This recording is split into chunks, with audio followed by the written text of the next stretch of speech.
திருமால் நிலையான புகழ்பெற்ற வடமதுரையில் தோன்றிய கண்ணன்.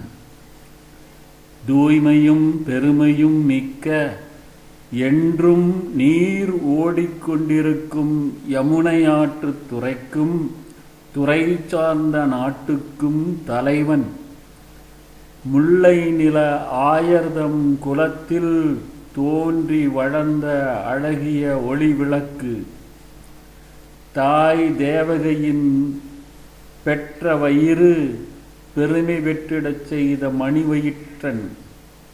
இப்பெருமை மிக்க கண்ணனை நாங்கள் தூய உள்ளத்துடன் சென்று தூய்மையான மனமலர்களை தூவித் தொழுவோம். வாயினால் அவன் புகழ் பாடிடுவோம். மனத்தால் அவன் பெருமையை நினைந்து நினைந்து மகிழ்வோம். அப்படி செய்திடும் எங்கள் பிழையை பொறுத்தருள்வான். எமது உள்ளத்தில் தோன்றுவான்.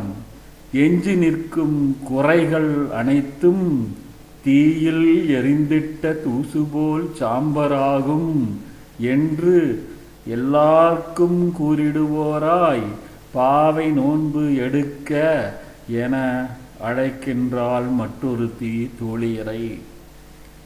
மாயனை மன்னு வடமதுரை மைந்தனை தூய பெருநீர் யமுனை துறைவனை ஆயர் குலத்தினில் தோன்றும் அணிவிளக்கை தாயை குடல் விளக்கம் செய்த தாமோதரனை தூயோமாய் வந்து நாம் தூமலர் தூவித் தொழுது வாயினால் பாடி மனத்தினால் சிந்திக்க போய பிழையும் புகுதருவான்.